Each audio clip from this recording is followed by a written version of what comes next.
everybody's talking about them. You know what else everyone's talking about, Vernon Cage? Like the way I did that. Not your new show, Yes, June. my new show. Do you like the way I did that? Nice. Okay, Your Face or Mine is coming back, and basically we want lots and lots of lovely couples. So if you're between age 18 and 35 and you're in a relationship, a secure relationship, we hope, please go to the website. The website is yfom@talkback.co.uk, or you can call 0207 861 8393. With the fabulous Jimmy Carr as well. With a fabulous Jimmy Carr and the chance to win £4,000. £4,000. Yeah. That's a lot of euros. Yeah, there's a lot of euros and not quite a few pounds as well. You're dead right, June. Anyway, it's time for our first guest of the morning. How do we describe him? Gorgeous, fit, with a lovely fit bird too, I tell you. Good to have him here. It's an all-action hero. It's Jason Statham, everyone. Right, Jess, welcome to C4 Sunday. Thanks for having me on. How are you, Jason? Good, thanks, James. It's good to see you. It wasn't my place to call you gorgeous. But we can. He's lovely, isn't he, girls? Oh, yeah. the boys like you too, Jason. Slightly worrying. Yeah, it's a bit concerning. Shut up, lads. Now, Jason, you're in a brand new action flick called The Transporter. Yeah. Which is just full-on action from the start right to the very end. Yeah, it is, actually. you must have been really fit for this role. We did a lot of training. We did about 5-6 weeks beforehand. We had a lot of martial arts to learn. We had a Hong Kong fight coordinator, Corey Ewan, who's like worked with Jet Li in many movies, and you know, he really puts you through it. I mean, wasn't it written specifically for you? Yeah, it was. I had a meeting with Luke in Paris, and you know, he had some idea that he wanted to do, and you know, incorporate all these sort of physical skills that I said I had. Yeah. And so, you know, he kind of believed me, and we got away with it. Brilliant. Now, the story's about an ex-SAS soldier who gets mixed up in kind of a mobster-type world. Yeah, he delivers packages, and you know, he has a set of rules. Don't look in the package, no names, never change the deal, and this kind of protects him from all these like low-level crooks that he gets involved with. And he delivers packages for them, for money. Well, let's take a look at yourself in action. What? Quiet. I thought you liked quiet. Yeah, not this quiet.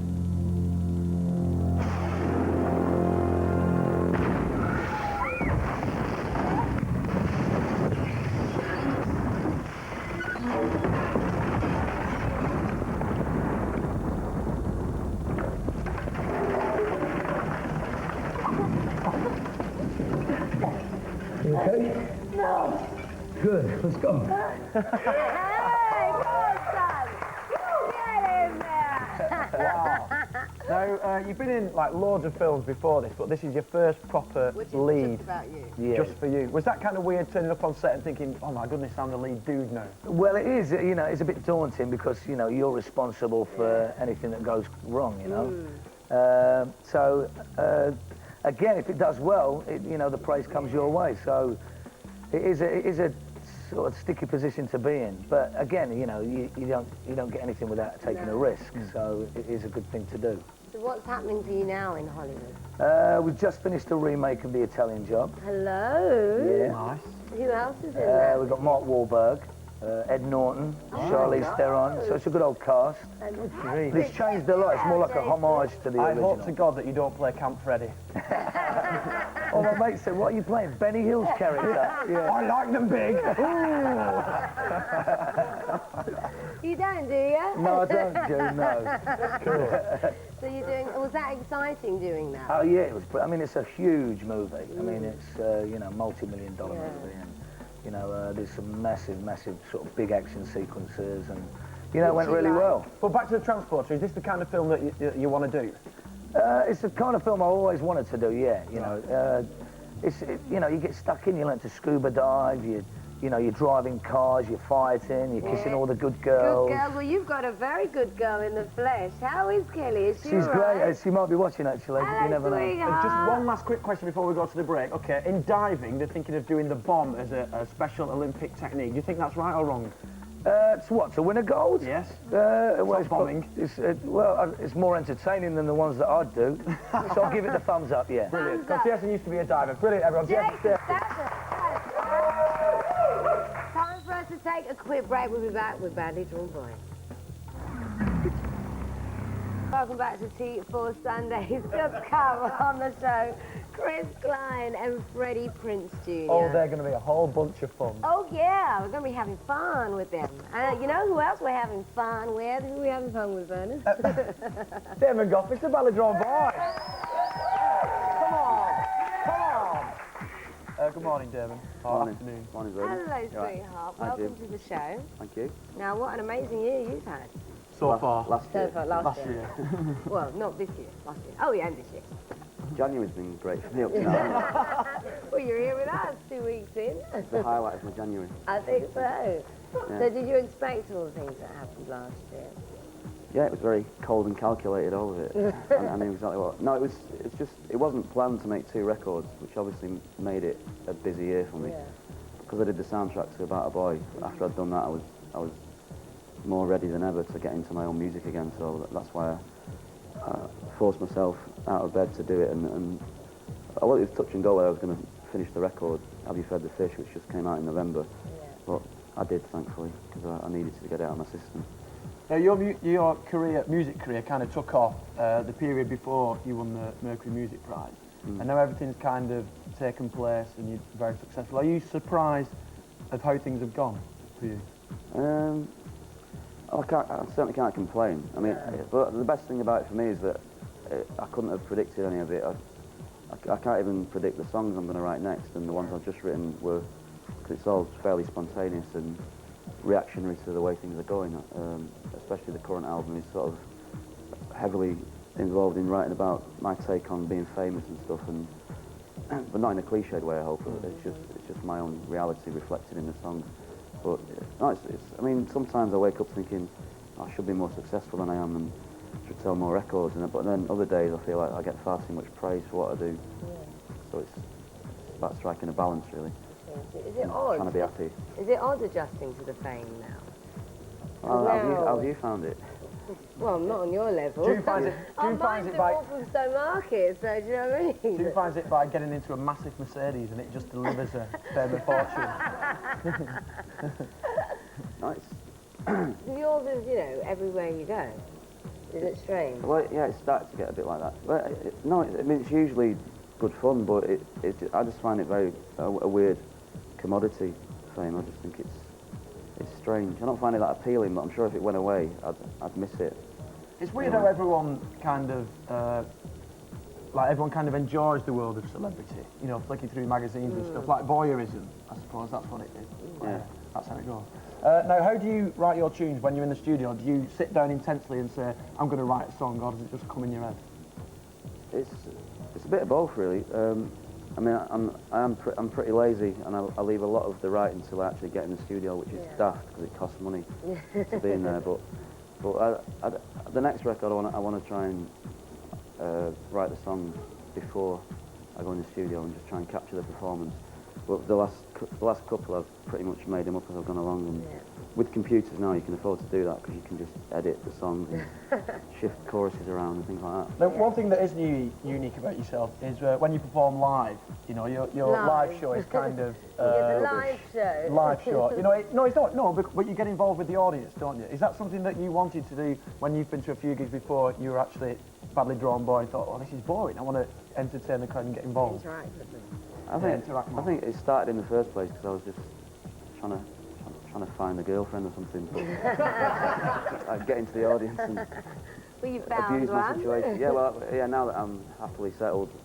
How are the babies? Because you have two now, Edie and Oscar. I wanted to call Claire now just before you whisked me on here, Dad. I wanted to say I'm going to be on telly in a minute, so I can say hello to Edie. If anyone's near Claire, just go around, knock on the door and tell her he's on. He's on.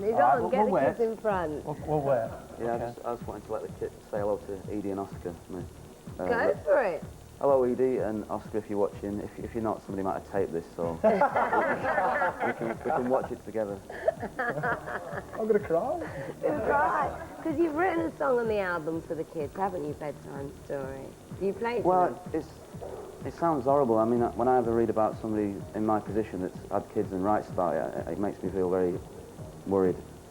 Well, it does because it's naff, isn't it? But I think the way I've addressed it is in the coolest way. Yeah. I think it is anyway. Because it's just, they're just loosely referenced throughout the record, really. As I've called them the modern innocence. Yeah. And the song I'm going to play today, "Born Again," that phrase is in there too. No, it's just, it was inevitable that it had to come out in some way, but it's not like I'm saying. Well, thank you very much, Damon. And if you'd like to take your place on the stage to get ready for Born Again. I will do. Damon Goff, everyone. A top fella, and both his albums are really, really worth a listen. If you haven't got any of them in your collection, make sure you go out to your local high street record shop and go and buy those records. Something in the paper today that I just wanted to bring to our attention. One of the girls from Girls Aloud has been arrested, Cheryl Tweedy, for hitting someone and some horrible remarks that she made to a girl. Maybe we've heard her one true voice. I think we have, and we won't be having them on the show. Anyway, here he is. It's the lovely, badly drawn boy with Born Again.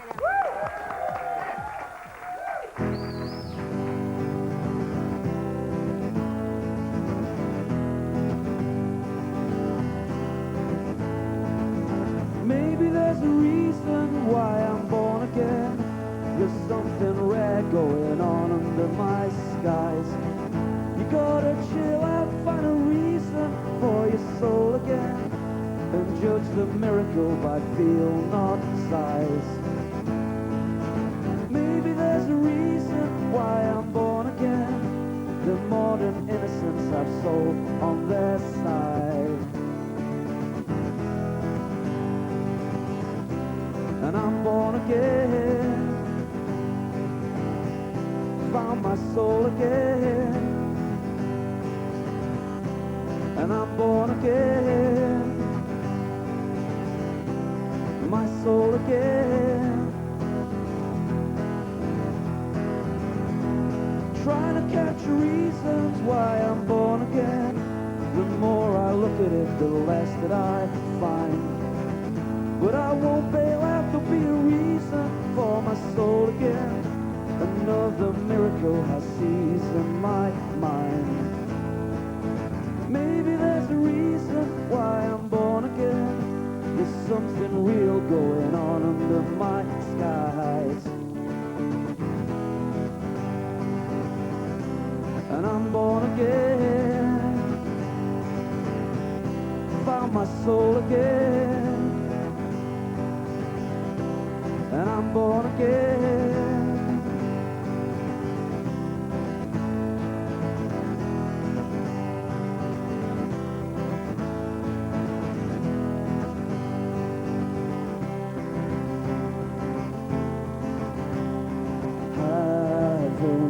Thought about you in some time,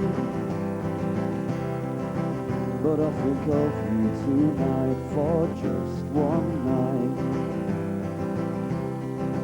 Will you think of me tonight for just one night?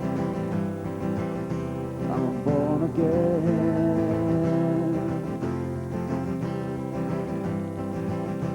My soul again.